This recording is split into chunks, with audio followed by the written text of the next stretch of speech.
ಕರ್ಣ.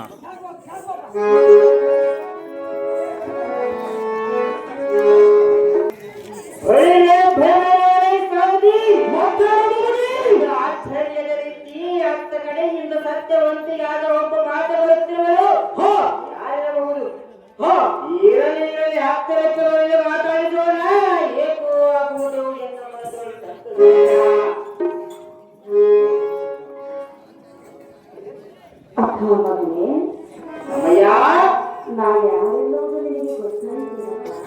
ನೀನ್ಯಾರೆಂಬುದು ಗೊತ್ತಾಗಲಿಲ್ಲ ಮಾತೆ, ತ್ರಿಲೋಕ ಪ್ರಖ್ಯಾತೆ. ನಾನೇ ನಿನ್ನ ಹಳೆದ ತಾಯಿ ಕಲ್ಲ. ಅಮ್ಮಯ್ಯ, ನೀನು ನನ್ನ ಹಡೆದ ತಾಯಿ. ಹಾಗಾದರೆ ನಿನ್ನ ಹೆಸರೇನಮ್ಮ ತಾಯಿ? ಸೌಖ್ಯಪ್ರಾಯಿ. ಅಮ್ಮಯ್ಯ, ನಾನು ನಿನ್ನ ಹಳೆದ ತಾಯಿ. ನನ್ನ ಹೆಸರು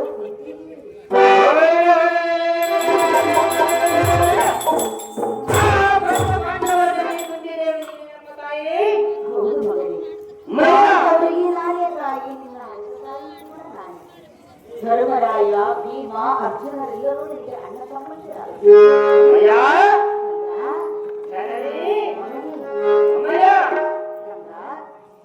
ಹಾಗಾದರೆ ಪಾಂಡವರ 5 ಮಂದಿ ನನ್ನ ತಮ್ಮಂದಿರಾಗಬೇಕೆ ನಮ್ಮ ತಾಯಿ? ಅಮ್ಮಯ್ಯ, ನಾನು ನಿನ್ನ ತಾಯಿ ಎಂದು ಹೇಗೆ ನಂಬಲಿರದೆ? ಅದೇನು ಸರಿಸ್ಥಾನವಾಗಿರದೆ? ಪ್ರಣಯ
ಹಾಗಾದರೆ ಮದುವೆಯಾಗುವುದಕ್ಕಿಂತ ಮುಂಚಿತವಾಗಿಯೇ ನನ್ನನ್ನು ಎತ್ತಿರುವೆ. ಹೇಗೆಂದು ಕೇಳು.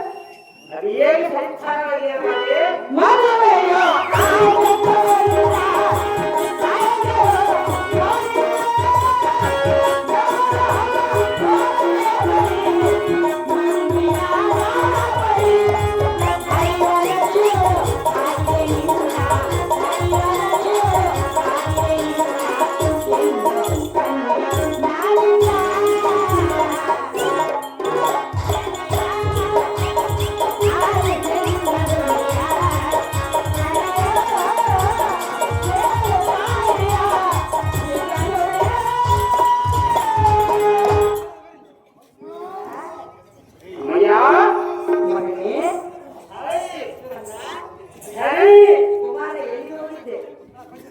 ಮಗನೇ, ಅಮ್ಮಯ್ಯ, ಮದುವೆಯೋ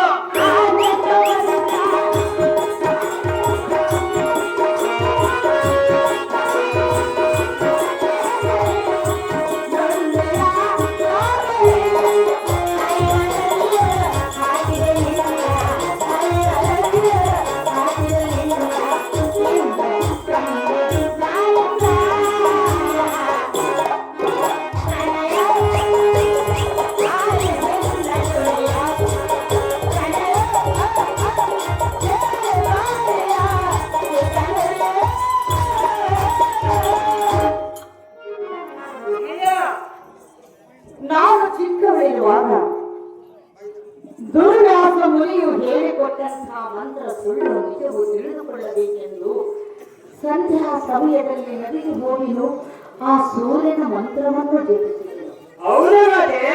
ಅಯ್ಯೋ, ತಕ್ಷಣವೇ ನನಗೆ ಗರ್ಭೋತ್ಪತ್ತಿಯಾಯಿತು. ಗಂಡನಿಲ್ಲದೆ ಕುಂತಿ ಮಗನನ್ನು ಹೇಗೆ ಹಡೆದರು? ಜನರ ಅಪವಾದಕ್ಕೆ ಗುರಿಯಾಗಬೇಕಿತ್ತು. ಚಿಕ್ಕ ಕೂಸಿದ್ದಾಗ ತಿಳಿಯದೆ ನಾನು ನದಿಗೆ ಒಡೆದುಕೊಂಡಿದ್ದೆ. ಅಂದು ಚಿಕ್ಕ ಕೂಸಿದ್ದಾಗ ಒಡೆದ ನಿನ್ನನ್ನು ಈಗ ಬೆಳೆದು ಅಮ್ಮಯ್ಯ, ಚಿಕ್ಕವನಾಗಿರುವ ಈ ಕಂದನನ್ನು ನದಿಯಲ್ಲಿ ಸಾಕಿದೆ ಮಾದೇ. ಇದು ಹತ್ಯೆ ಮಹಾಪಾಪ ಎಂಬುದು ನಿನ್ನ ಹೃದಯಕ್ಕೆ ಬಂದಿದೆ ತಾಯಿ.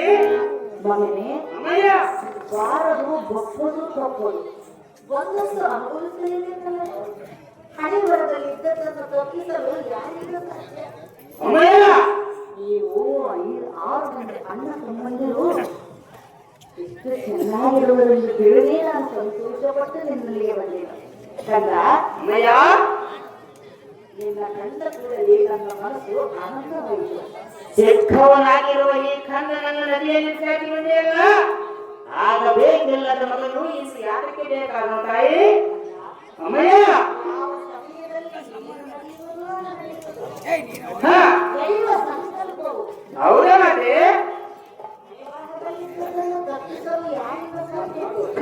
ನನ್ನ ಹಳೆಯ ಬರಹದಲ್ಲಿ ತಿಳಿದುಕೊಳ್ಳಬೇಕೆಂದು ಆ ಬ್ರಹ್ಮನವರೇ ತೀರ್ಮಾನಿಸಿಕೊಂಡೆ. ಈಗ ಕೂಡಬೇಕೆಂದು ಬರೆದ ಮೇಲೆ ನಾನು ಬರಬೇಕೆಂದು ನಾನು ನಿನ್ನ ತಾಯಿ ಎಂದು ನಂಬಬೇಕು ತಾಯಿ?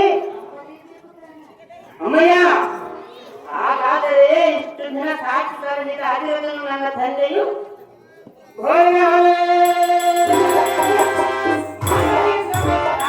ತಾಯಿಯ ವಾತ್ಸಲ್ಯವನ್ನು ತಾರಿಗೆದ ನನ್ನ ತಾಯಿ ರಾಧಮ್ಮಳು ನನ್ನ ತಾಯಿ. ಅಮ್ಮಯ್ಯ,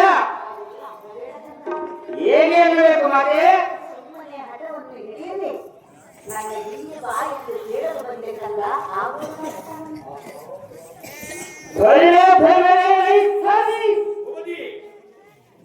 ಆಹಾ, ಇಂದಿಗೆ ನಾನೇ ಧನ್ಯ, ನಾನೇ ಕೃತಾರ್ಥ, ನಾನೇ ಭಾಗ್ಯವಂತ. ಎಂದು ಎಲ್ಲ ಅಡಿದ ತಾಯಿಯ ದರ್ಶನವಾಯಿತು. ನಮೋ ನಮೋ ಜನನಿ, ನಮ್ಮ ಪಾದಕ್ಕೆ ವಂದಿಸುವನು, ನನ್ನನ್ನು ಆಶೀರ್ವದಿಸು ತಾಯಿ.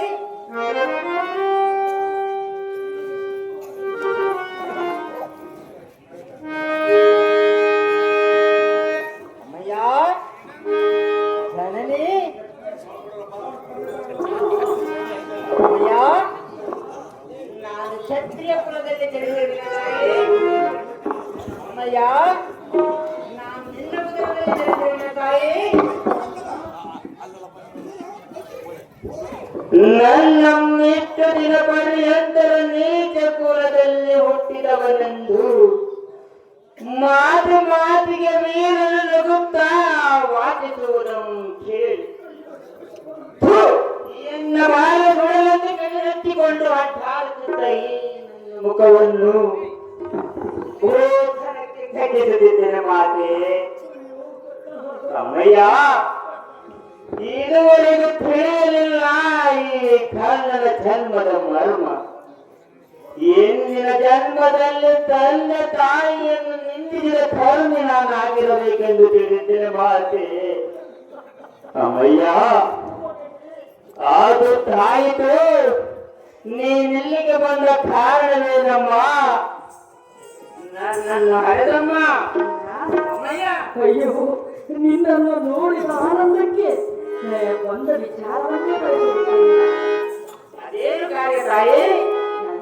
ಅಮ್ಮಯ್ಯ, ಅದೇನೆಂದು ಕೇಳಿದೆಯಲ್ಲ? ಹೌದು ಮಾತೆ. ಹೇಳಲೇ ಮಗನೇ? ಅದೇನು ಚೆನ್ನಾಗಿದೆ ಮಾತೆ. ಎನ್ನಯ ಜಯವಾಗದರೆ ಮನೆಗಳಿಂದ ಎನ್ನಯ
ನನ್ನ ಹಿಂದೆ ಬಂದು ಬಿಟ್ಟರೆ ಕಂದ ಅಮ್ಮಯ್ಯ ಆ ಕುಲ್ಲಿ ಗೌರವದಿಂದ ಬರಬೇಕಾದ ರಾಜ್ಯವನ್ನೆಲ್ಲ ನಾವು ಪಡೆದುಕೊಂಡು ಬಿಟ್ಟರೆ ಅಯ್ಯೋ ನೀನು ರಾಜನಾಗಿ ಸರ್ವರಾಜನಿಗೆ ಸೇನಾಧಿಪತ್ಯವನ್ನು ಕಟ್ಟಬಹುದು. ಅಮ್ಮಯ್ಯ ನಗುಲ ಸಹದೇವ ಭೀಮರಿಗೆ ಸಹ ಸ್ವಲ್ಪ ಕಾರ್ಯವನ್ನು ನೇಮಿಸಬಹುದು. ನೀವು 6 ಮಂದಿ ಅಣ್ಣ ತಮ್ಮಂದಿರು ಒಂದಾಗಿ ಬಿಟ್ಟರೆ ಆ ಕುಲ್ಲಿ ಗೌರವವನ್ನು ನಾವು ಏನು ಮಾಡುತ್ತಾರೆ?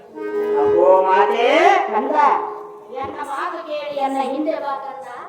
ಆಗುವುದು ತಾಯಿಗೆ ಆನಂದ. ಅಮ್ಮಯ್ಯ ಈಗ ನಿನ್ನ ಮಾತು ಕೇಳಿ ಹಿಂದೆ ಬಂದು ಬಿಟ್ಟರೆ ಗೌರವನ ಒಪ್ಪಿನೊಳಗು ಎನ್ನ ಮೇಲಿರುವುದು ತಾಯಿ. ಹಾಗಾದರೆ ಈ ಕಣ್ಣನ್ನು ವಚನ ಪ್ರಶ್ನೆ ಆಗುವುದಿಲ್ಲ. ಆಯ ಮಾತು ನೀಡಿದಂಥದ್ದು. ತಾಯಿಗಿಂತ ಒಪ್ಪಿನೊಳಗು ದೊಡ್ಡದಿರುವುದು ತಾಯಿ.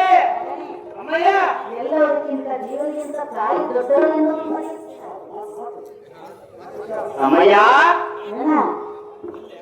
ಮಗನೇ ಬಾ ಎಂದು ಕರೆದರೆ ನಾ ಹೇಗೆ ಬರಲಿ ಮಾತೆಯೇ? ಬರಲೇಬೇಕು ಕಂದ. ಮುಖ್ಯವಾಗಿ ಎಣ್ಣೆಯ ಪ್ರಾರಾಬ್ಧದಲ್ಲಿ ಅವರ ಕೈಯಲ್ಲಿ ಹಾಗಾಗಿ ಮಾಡಬೇಕೆನ್ನುವುದು ಬ್ರಹ್ಮಲಿಂಗ ಇರುವುದು ಮಾತೆಯೇ. ನೀನು ಈಗ ಧರಣಿ ಬದಿಯಾಗುವ ಎಂದರೆ ಸರ್ವತಾ ಬರುವುದಿಲ್ಲ. ಈಗ ನಿನ್ನ ಮಾತು ಕೇಳಿದರೆ ನಮ್ಮದ ಗೌರವನ ಕುತ್ತಿಗೆ ಕೊಯ್ದಂತಾಗುವುದಲ್ಲವೇ ತಾಯಿ? ಪಾಂಡವರ ಕಡೆಗೆ ಬಾ ಎನ್ನುವ ಮಾತೊಂದನ್ನು ಬಿಟ್ಟು ಮತ್ತೇನಾದರೂ ಕೇಳಬದಲ್ಲಿ ಅಯ್ಯ ಜನನಿ ವಯಸ್ಸಾದ ತಾಯಿ ಬಂದು ಕೇಳಿದರೆ ತಾಯಿಯ ಮಾತನ್ನು ನಾನು ಎಂದಿಗೆ ಮೀರುವುದಿಲ್ಲ ತಾಯಿ. ಹತ್ತ ಕಡೆಯಿಂದ ಎನಿಗೆ ಒಪ್ಪಿನ ಋಣ ಇರುವುದು.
ಅಮ್ಮಯ್ಯ ತಾಯಿಗಿಂತ ದೇವರಿಲ್ಲ, ತಾಯಿಗಿಂತ ಶ್ರೇಷ್ಠರಿಲ್ಲ ಎನ್ನುವ ಮಾತು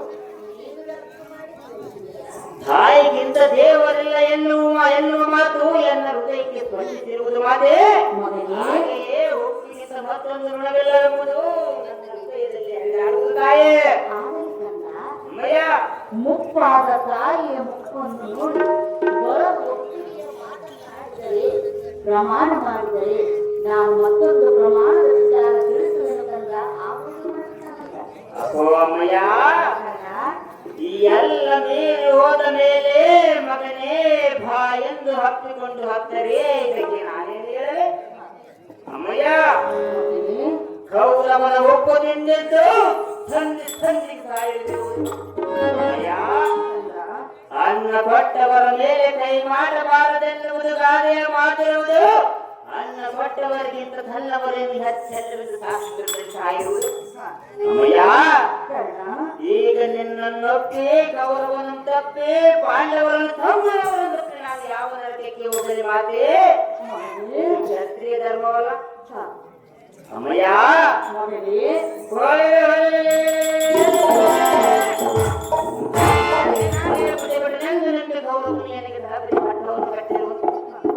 ಇದು ಅಲ್ಲದೆ ದಿನಾಲು ಒಂದು ಕಡೆ ತೂಕದ ಬಂದಾಗ ಧರ್ಮವಾಗಿ ಕೊಟ್ಟರು ಬೇಟೆನ್ನುವುದಿಲ್ಲ. ಆ ನನ್ನ ಕೆರೆಯ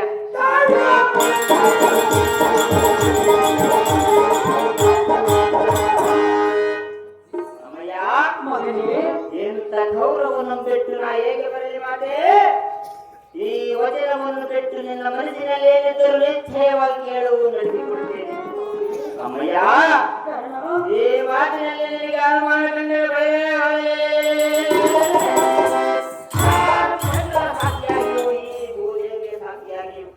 ನಡೆಸಿಕೊಡ್ತೇನೆ ತಾಯಿ. ಪಾಂಡವರ ಕಡೆಗೆ ಬಾ ಎನ್ನುವ ಮಾತನ್ನು ಬಿಟ್ಟು ಮತ್ತೇನಾದರೂ ನಮ್ಮ ತಾಯಿ ಸೌಖ್ಯ ತಾಯಿ.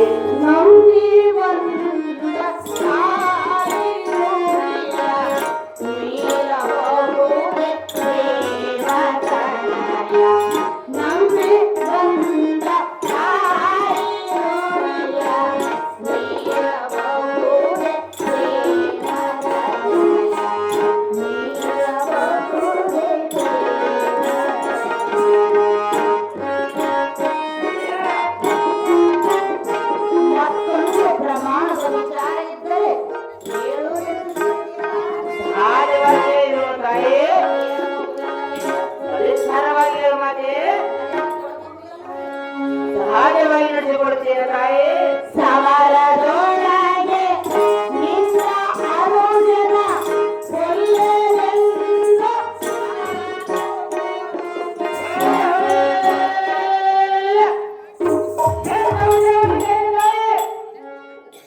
ವಚನ ಕೊಡುವೆಯನ್ನು ಹಾಗಂತ ಇಂಥ ವಚನವನ್ನು ಕೇಳುವುದು ತಾಯಿ. ಏನು ಮಾಡಲು ಸಾಧ್ಯ? ಸಮಯಕ್ಕೆ ತಕ್ಕಂತೆ ನಡೆಯಲಿದೆ. ಆಗಲಿ ಮಾತೆ. ಸಮರದೊಳಗೆ ಅರುಣನ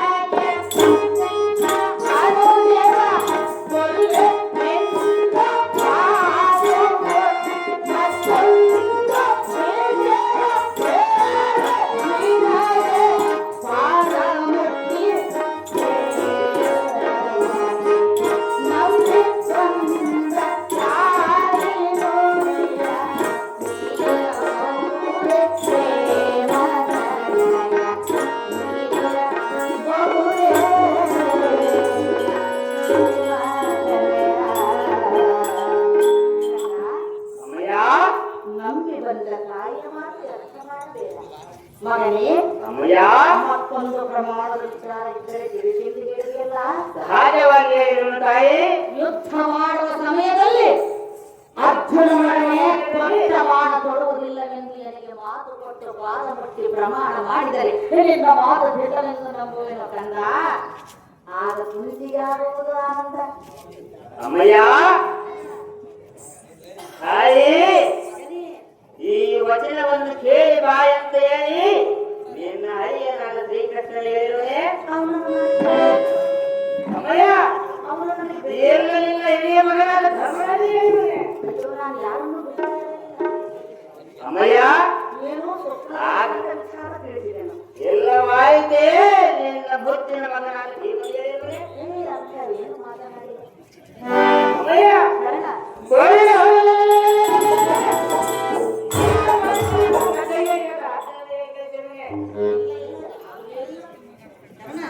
ಅಮ್ಮಯ್ಯ,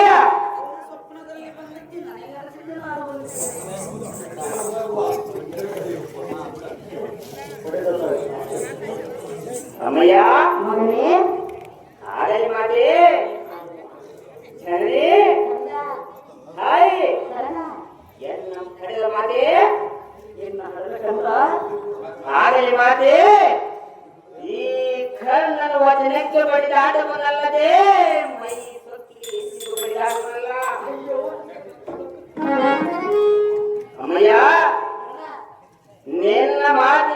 ಯುದ್ಧ ಮಾಡುವ ಸಮಯದಲ್ಲಿ ಧರ್ಮದೇ ಮಾತಿನ ಸಾಧೇವರನ್ನು ನಾಯಿಸಿದ್ದು ಕೊಲ್ಲುವುದಿಲ್ಲ.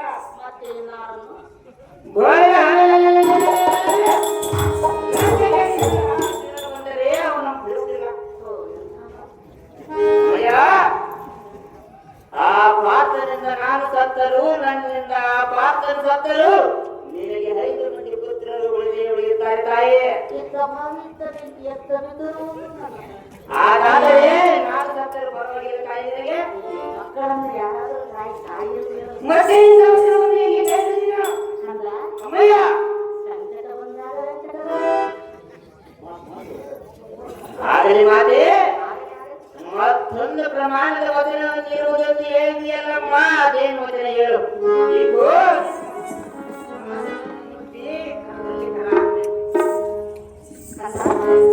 ಅದೇನು ವಚನ ಹೇಳಮ್ಮ, ನನ್ನನ್ನು ಅಳೆದಮ್ಮ. ಅಮ್ಮಯ್ಯ ಹೌದು ಮಾತೆ,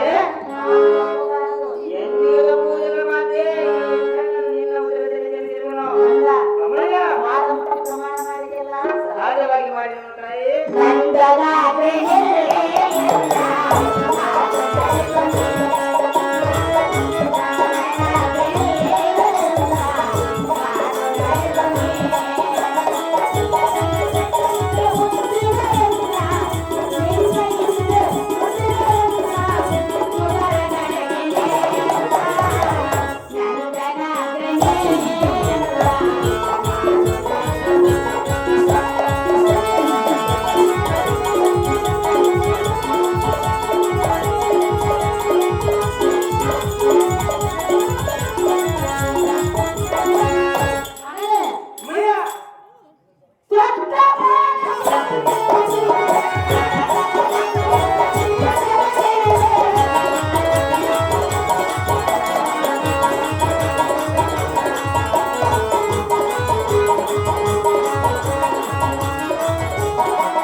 ಪಾತ್ರ ಮಾಡಿದಂತ ನಮ್ಮ ಪಂಚಾಯತ್ 200 ರೂಪಾಯಿ ಕೊಟ್ಟಿದ್ದಾರೆ. ನೋಡಿ ನನಗೆ ದೂರ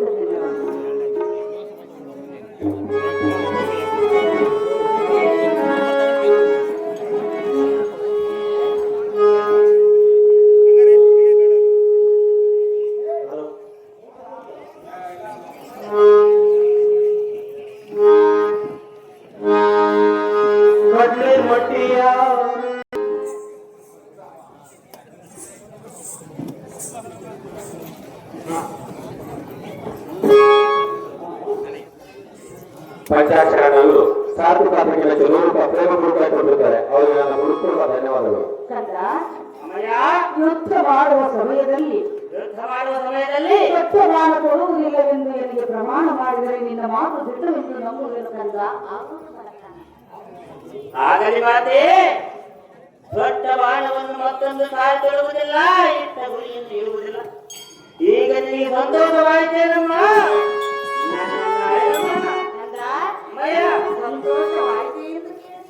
ಹೌದು ಮಾತೆ.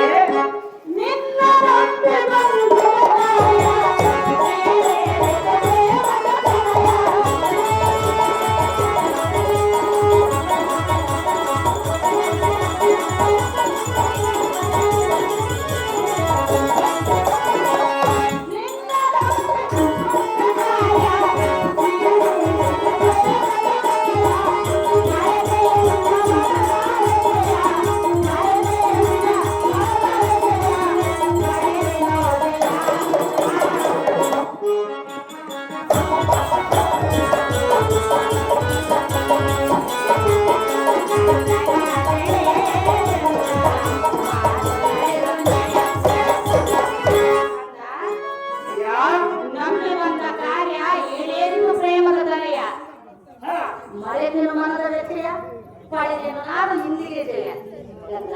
ಅಮ್ಮಯ್ಯ ಆದರೆ ಯುದ್ಧ ಮಾಡುವ ಸಮಯದಲ್ಲಿ ಸ್ವಚ್ಛವಾದ ಕೊಡಬೇಡ. ನಾನಿನ್ನು ಓದಿದರೆ ಅಮ್ಮಯ್ಯ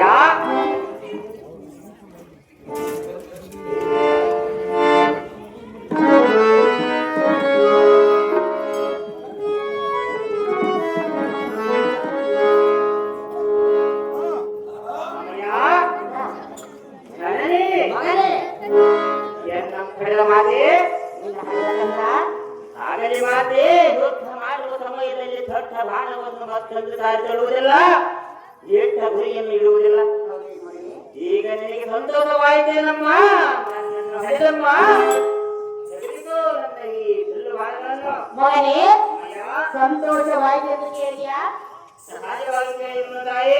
ಮಗನೇ ಅಮ್ಮಯ್ಯ, ಕೊಟ್ಟ ಬಾಣ ಕೊಡಬೇಡ, ಎಂದಿಗೂ ತರುವುದಿಲ್ಲ ಮಾತೆ.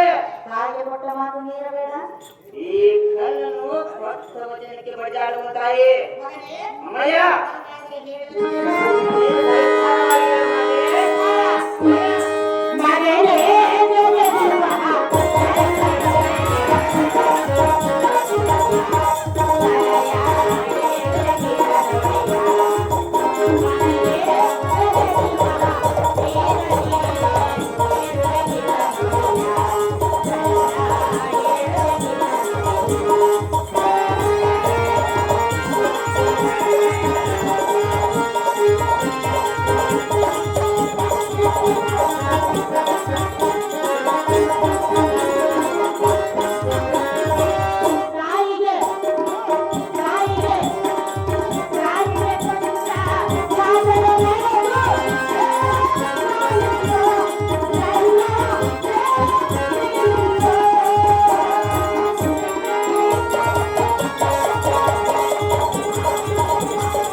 ತಾಯಿಗೆ ಕೊಟ್ಟ ಮಾತಿನಂತೆ ದೊಡ್ಡ ಬಾಣ ನೀನು ತೊಡಗಿದ್ದರೆ, ನಿನ್ನ ತಮ್ಮನನ್ನು ಉಳಿಸಿದರೆ ನನ್ನ ಮನಸ್ಸು ಹೇಗಾಗುತ್ತದೆ? ಹೇಗಾಗುವುದು ತಾಯಿ? ನಿನ್ನ ಕೀರ್ತಿ ಈ ಜನಕ್ಕೆ ಹೇಗೆ ಬೆಳೆಯುವುದೆಂದರೆ ಹೇಗೆ ಬೆಳೆದು ಮಾತೆ?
ದೊಡ್ಡ ಬಾಣ ಕೊಡುವುದಿಲ್ಲವೆಂದು ಮಾತು ಕೊಟ್ಟ ನಿನ್ನ ಮಾತಿಗೆ ಈಗ ನನ್ನ ಮನಸ್ಸು ಆನಂದವಾಯಿತು. ನನಗೆ ಅಪ್ಪಣೆಯನ್ನು ನೀಡು. ತಂಗಿಯ ಗಂಗ,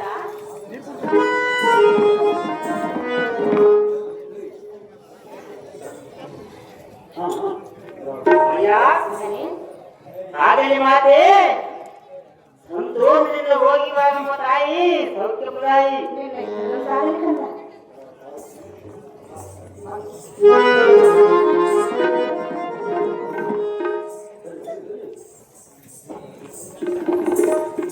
ಹೊರಗೆ ಬರಬೇಡಿ ಹೋಗಿ ಅಯ್ಯೋ ಕೆಟ್ಟೆ, ನಾನು ಕೆಟ್ಟೆ. ಈ ಧನ ಕೆಟ್ಟ ತಾಯಿ ಎಂದು ನೆನ್ನೆ ಬಂದಾಗಲೇ ಕೆಟ್ಟೆ, ಕೇಳಿದ ವಚನವನ್ನು ನಡೆಸಿಕೊಡುತ್ತೇನೆಂದಾಗಲೇ ಕೆಟ್ಟೆ. ದೊಡ್ಡ ಬಾಣವನ್ನು ಪುನಃ ತೊಡುವುದಿಲ್ಲವೆಂದು ಪ್ರಮಾಣ ಕೊಟ್ಟವೆಂದು ಪೂರಾ ಕೆಟ್ಟೆ. ಅಯ್ಯೋ, ಈ ಹೊತ್ತಿನ ಯೋಧದಲ್ಲಿ ಯಾವ ದೈನಿಗಳನ್ನು ಕತ್ತರಿಸಿ ಗೆಲ್ಲಲು ನಮ್ಮ ಗೌರವವನ್ನು ಪ್ರತಿಭಟಿಸಿ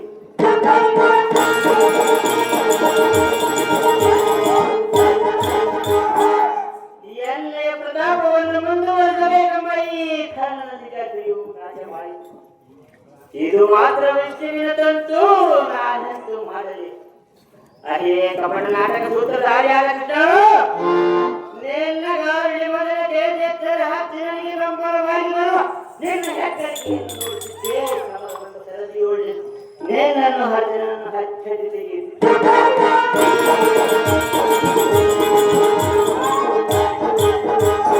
ಹೋಯಿತು ಎನ್ನ ಬುದ್ಧಿ ಹೋಯಿತು, ಸಮುದ್ರೇಕವು ಬಲಗುದಿತು, ಇನ್ನು ನಮ್ಮ ಗೌರವನಿಗೆ ಕಾಲುತ್ತಾಯಿತು.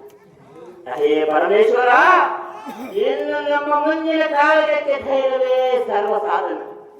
ಅಮ್ಮಯ್ಯ, ನಿನ್ನ ಮೊದಲು ಕೊಟ್ಟ ವಚನಕ್ಕೆ ತಿರುಗಿ ಬೀಳುವನೆಂಬ ಸಂಶಯವನ್ನು ಬಿಟ್ಟು ನಿನ್ನ ಅಂತಃಪುರಕ್ಕೆ ಸಂತೋಷದಿಂದ ಹೋಗಿ ಬರಮ್ಮ ತಾಯಿ, ಸೌಖ್ಯ ತಾಯಿ.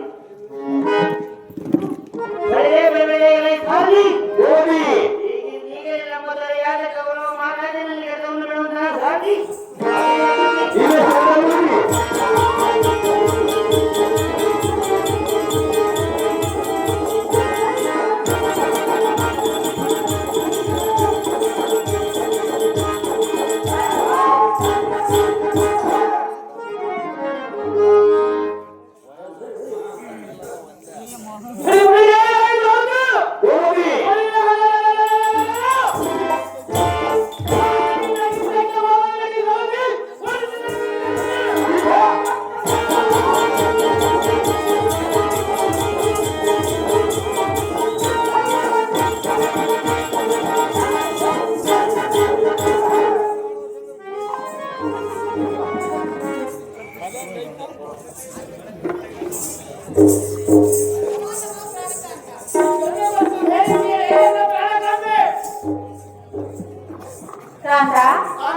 ನೀನು ಹೋಗುವ ಪಯಣಗಳಿಗೆ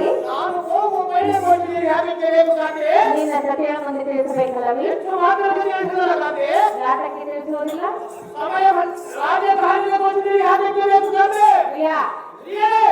ನೀನು ನನ್ನ ಪತಿಯು, ನಿನ್ನ ಪಯಣದ ವಿಚಾರವನ್ನು ಕೇಳುವುದು ನನ್ನ ಕರ್ತವ್ಯ.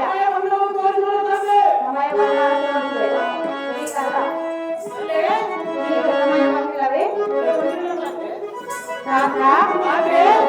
ಕೇಳು. ಪ್ರಿಯ ಪ್ರಿಯ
ಸ್ಥಳದಲ್ಲಿ ಕೋದಂಡವನ್ನು ಹಿಡಿದು ನೀನು ಹೋಗುತ್ತಿರುವ ಪಯಣಗಳಿಗೆ ಕಾಂತ ಮಹಾಭಾವಂತ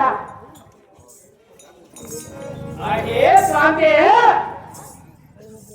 ಎಲ್ಲ ಬೈಲದ ತೋರಿಸಿದೆ ಘಾತಕ್ಕೆ ಬೇಕು ದಂಡ ದಳವ ಕೂಡಿ ಹೋಗುವ ಕಾರಣವಂತೆ ನೀನು ಮಾಡುವುದೇನು ಸುಮ್ಮನೆ ಹಲವರಿಗೆ ತರಲು ನಾರಿ ಸುಂದರ ಸುಮ್ಮನೆ ಅರಮನೆಗೆ ಹೋಗಬೇಕೆ? ಹೌದು ತಾನೆ ನನ್ನ ಕೇಳಬಾರದೆ? ಕೇಳಬಾರದು ತಾನೆ ಮತ್ತೆ ಯಾರನ್ನು ಕೇಳಲಿ?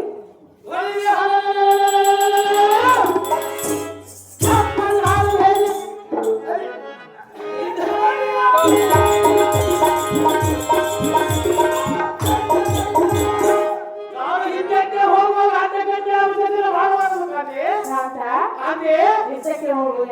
ಹೌದು ತಾನೆ ಸುಂದರ ಸುಂದರಿ ಹಾಗಾದ್ರೆ ಹೇಳಿ ಕೇಳ. ಅದೇನು ಚೆನ್ನಾಗಿಲ್ಲ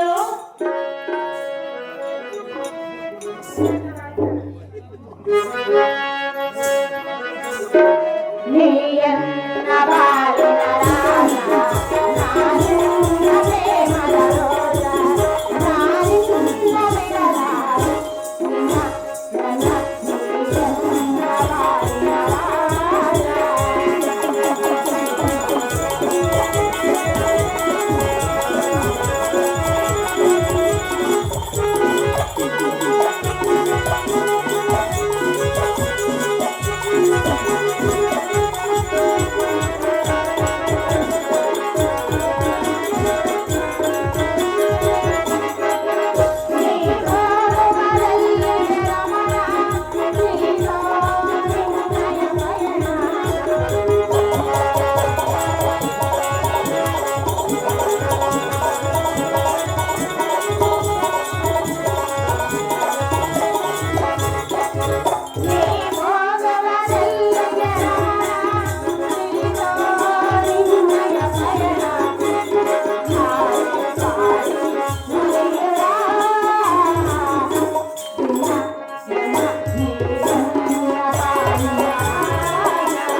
ನಿನ್ನ ಆದರೇಕೆ ಬಾಧ್ಯರಾದ ಕಾರಣ ನಿನ್ನ ಪಯಣ ವಿಚಾರವನ್ನು ತಿಳಿದುಕೊಂಡು ಹೋಗಲು ಬಂದಿರುವನು ಪ್ರಿಯಾ.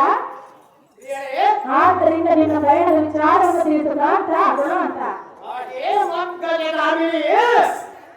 ಅಷ್ಟವಚನದಿಂದ ಹೋಗುವ ಕಾರಣಕ್ಕೆ ನೀನು ನಿರ್ಧರಿಸಿದ ಒಂದು ಕೇಳಿನ ನುಡಿಗೆ ಮತ್ತೊಬ್ಬ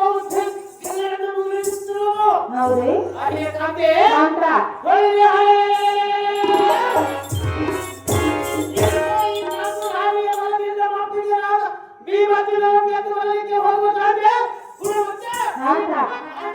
ಭೀಮಾರ್ಜುನನ್ನು ಯುದ್ಧ ಮಾಡಲು ಹೊರಟಿದೆಯಾ? ಶಾಂತ ಅರ್ಜುನನೆಂದರೆ ಸಾಮಾನ್ಯದ ಮುಸ್ಲಿಮರೇ ಅಲ್ಲ, ನಿನ್ನಿಂದ ಆಗುವುದಿಲ್ಲ ಪ್ರಿಯಾ.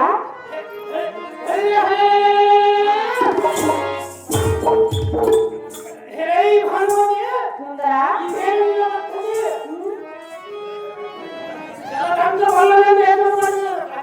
ಹೆಸರು ಪಡೆದಿವೆ, ನಿನ್ನಿಂದ ಆಗುವುದು ಸಹಜವಾಗಿ.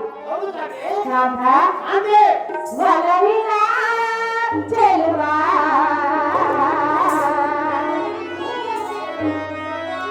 ತಣಿಸುವ ಮನವ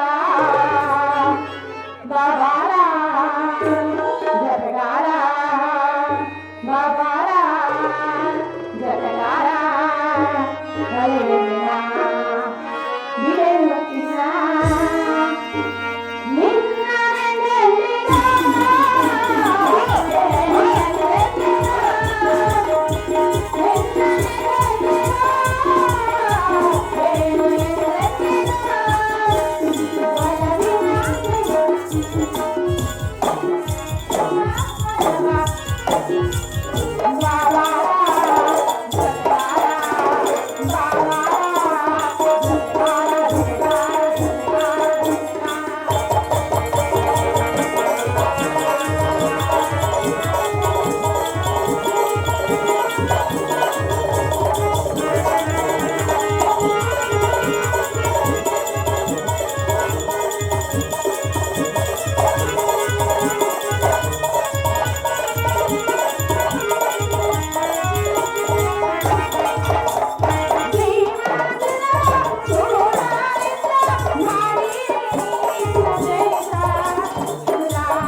ಹಾಗೆ ಜಿಲ್ಲಾಪುರ ನಾಗಭೂಷಣ ಇವರು ಬಾಲವತಿ ಪಾತ್ರಕ್ಕೆ 200 ರೂಪಾಯಿ ಪ್ರೇಮ ಪುರಸ್ಕಾರ ಕೊಡುತ್ತಾರೆ. ಆ ಕಲಾಪಿ ನಮಗೆ ನನ್ನ ಹೃತ್ಪೂರ್ವಕವಾದ ವಂದನೆಗಳು. ಕಾಂತ, ಪಾಂಡವರನ್ನು ಯುದ್ಧಕ್ಕೆ ಹೋಗುವ ನಿಧಿಯಲ್ಲಿಯ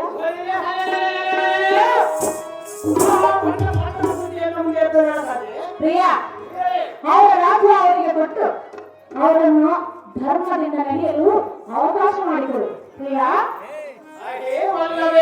ಅಧರ್ಮವನ್ನು ಮಾಡಬೇಕಾದ ಮಹಾಗುಣವಂತ ನುಡಿಯನ್ನು ಎಲ್ಲ ಮುಂದೆ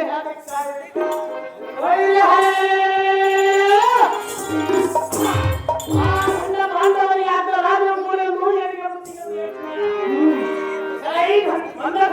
ಸುಂದರ ಆತ ರಾಜವೇ ಒಂದು ಗೋಪಾಲನಷ್ಟು ಭೂಮಿ ಸಹ ಕೊಡುವುದಿಲ್ಲ ಕಾದೆ ಗುಣವಂತೆ ಏನು ಕೊಡುವುದಿಲ್ಲ? ಒಂದು ಗೋಪಾಲನಷ್ಟು ಭೂಮಿ ಸಹ ಕೊಡುವುದಿಲ್ಲ ಕಾದೆ. ಇದು ಯಾವ ಧರ್ಮ? ಧರ್ಮದಲ್ಲವೇ? ಧರ್ಮವಲ್ಲ. ಅದು ಯಾಕೆ ಹೇಳ್ತಾರೆ? ಅವರ ರಾಜ್ಯವನ್ನು ಅವರಿಗೆ ಕೊಟ್ಟರೆ ನಿನ್ನ ಗಂಟೆಯನ್ನು ಹೋಗುವುದು. ನಾನೇನು ಮಾಡಬೇಕಾಗಿ ಕಾಂತ, ಕಾದೆ ನಾನು ಹೇಳಿದ್ದನ್ನು ಮಾಡುವೆಯಾ? ನಾನೇನು ಮಾಡುವುದಿಲ್ಲ ಕಾದೆ ಮಾಡುವುದಿಲ್ಲ. ನಾಟಕ ಮಾಡುವುದಿಲ್ಲ. ನಾನು ಹೇಳಿದ್ರೆ ಹಾಗಾದ್ರೆ ಸತಿ ಮಾತಿಗೆ ಬೆಲೆ ಇಲ್ಲವೇ? ಸಮಯ ಬಂದಾಗ ಕೇಳುವುದಿಲ್ಲ ಕಾದೆ. ಸಮಯ ಬಂದಾಗ ಕೇಳವೆ. ಹೌದು ಸುಂದರಿ. ಆದರೆ ಈಗ ಸಮಯ ಬಂದಿಲ್ಲವೇ? ಈಗ ನಾನು ಹೇಳ್ಕೊಳ್ತಿದ್ದೀನಿ ಯಾರಿಗೆ ಕರೆಯೋದು ಸುಂದರಿ ಸುಂದರಿ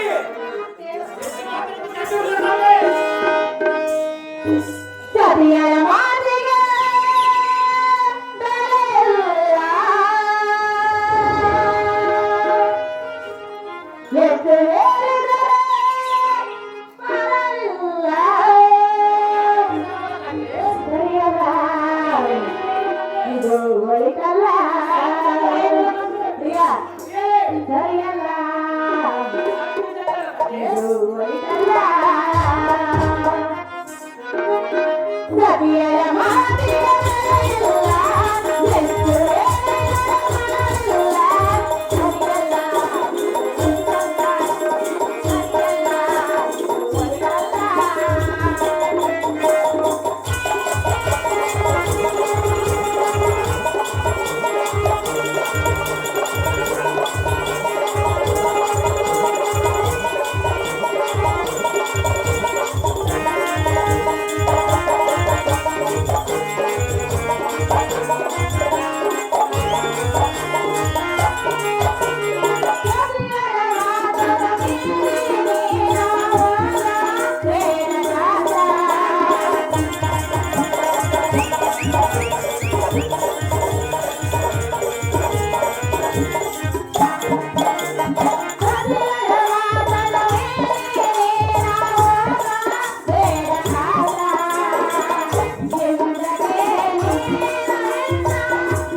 ಹೋಗಿದಾಗ ಶಾಂತ ಆ ಪಾಂಡವರು ಬಂದು ನಿನ್ನನ್ನು ಬಿಡಿಸಿಕೊಂಡರು.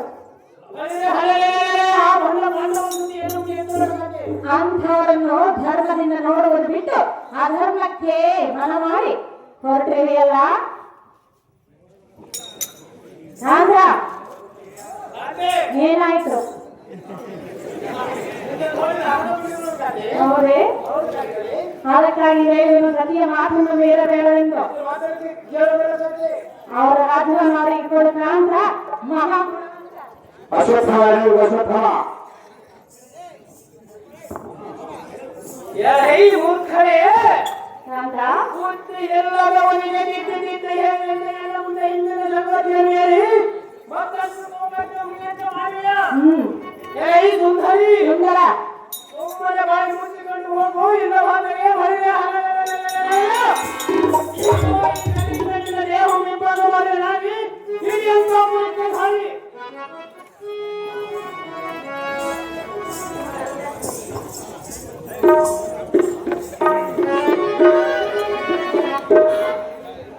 ಸ್ವಲ್ಪ 2 ನಿಮಿಷ ಡ್ಯಾನ್ಸ್ ಅಂದ್ರೆ ಇದು ನೋಡಪ್ಪ, ಡ್ಯಾನ್ಸ್ ಕೋಡಿ ಡ್ಯಾನ್ಸ್ ಅಂದ್ರೆ ಕೋಡಿ ಡ್ಯಾನ್ಸ್ ಇದು. ನಮ್ಮ ವೈಟ್ ಸುಮಾರು ಮಾಡ್ತಾರೆ ಡ್ಯಾನ್ಸ್, ಅದು ಬಿಜಾಪುರ ಡ್ಯಾನ್ಸ್. ಅದು ಇದು ಮಾಡೋದು ದಾವಣಗೆರೆ ಕೂಡಿ 2 ಕೂಡಿ ಡ್ಯಾನ್ಸ್.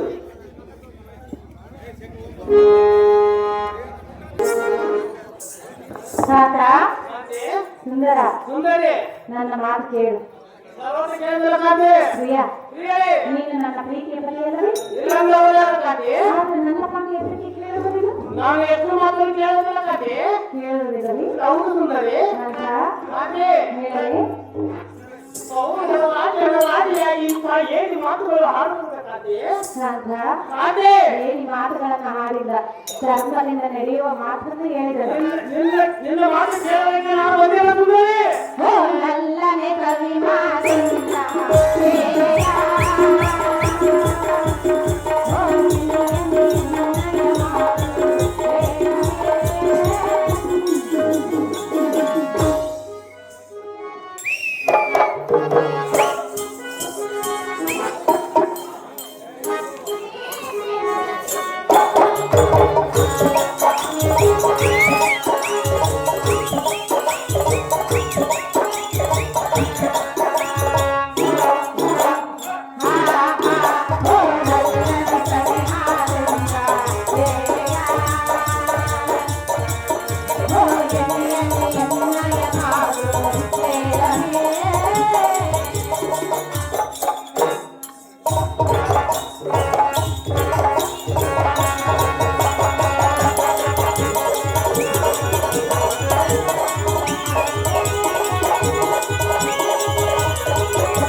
ಮಾಜಿ ಅಧ್ಯಕ್ಷರಾದಂತ ಗ್ರಾಮ ಪಂಚಾಯತಿ ಪಂಚಣ್ಣವರು ಮಂಜುಳಾತ್ಮರ ಡ್ಯಾನ್ಸ್ ನೋಡಿ 200 ರೂಪಾಯಿ ಬಹುಮಾನ ಪೂರ್ವಕವಾಗಿ ಕೊಟ್ಟಿದ್ದಾರೆ.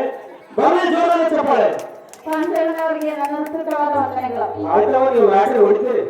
ನಾಥ ಪ್ರಿಯಾ ಸತಿಯಾಲಯನ ಮಾತು ಕೇಳು. ಇಷ್ಟು ಮಾತ್ರಕ್ಕೆ ಕೇಳಬೇಕಾದೆ ಮುಂದೆ ಬರುವ ದುರ್ಗತಿಗೆ ನೀನು ಮದುವೆಯಾಗಬೇಡ. ನಾಥ ನನ್ನ ಮಾತು ಕೇಳಿ ಬಿದ್ದರ ಆಸೆಯನ್ನು ನಿಲ್ಲಿಸು. ರಮಣ ಜನ್ಮೋಹನಾಭರಣ ಅಶ್ವತ್ಥಾಮ ಅಶ್ವತ್ಥಾಮ ಪಾದಗಳ ಅಶ್ವತ್ಥಾಮ ಸದುಪಾಯವನ್ನು ಹೇಳಿದ್ದೆ ಎನ್ನ ಮುಂದೆ ಹೇಳಲಿಕ್ಕೆ ಬಂದರೆ ನಾನೆಂದು ಕೇಳಲಾರೆ. ಅಂತ ಮುನಿದಿರಲಿ ಮಗಳ ಕಟ್ಟಾಗಿ ತಾತ ನಾ ಎಷ್ಟು ಹೇಳಿದ್ರು ನನಗೆ ಬುದ್ಧಿ ಬರಲಿಲ್ಲ. ನಿನ್ನ ದುರ್ದೈವಕ್ಕೆ ನಾನೇನು ಮಾಡಲಿ? ನಿನ್ನ ಇಷ್ಟದಂತೆ ನೀನು ಹೋರಾಟ ಜಯವಾಗಲೆಂದು ಜಯದಾರ್ತಿಯನ್ನು ಮಾಡುವೆ.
ನೀನು ಹೋದ ಕಾಲ ಜಯವಾಗಲೆಂದು ಜಯದಾರ್ತಿಯನ್ನು ಮಾಡುವನು.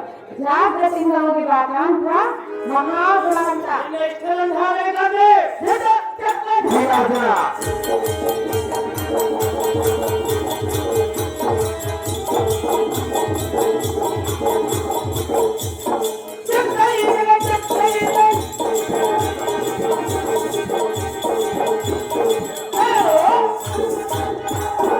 ತರುಣಯ ಭೀಮ ಅರ್ಜುನ ಲೇಟ್ ಮಾಡಿದ ಪಾತ್ರಧಾರಿಗಳು ಅದೇ ಬರಬೇಕು. ಮಾಜಿ ಗ್ರಾಮ ಪಂಚಾಯತ್ ಅಧ್ಯಕ್ಷರಾದಂತ ಜಿ ಪಂಚಣ್ಣವರು ಎಲ್ಲಾ ಪಾತ್ರಧಾರಿಗಳಿಗೆ 200 ಹಾಯರ್ ಮಾಡಿದ್ದಾರೆ.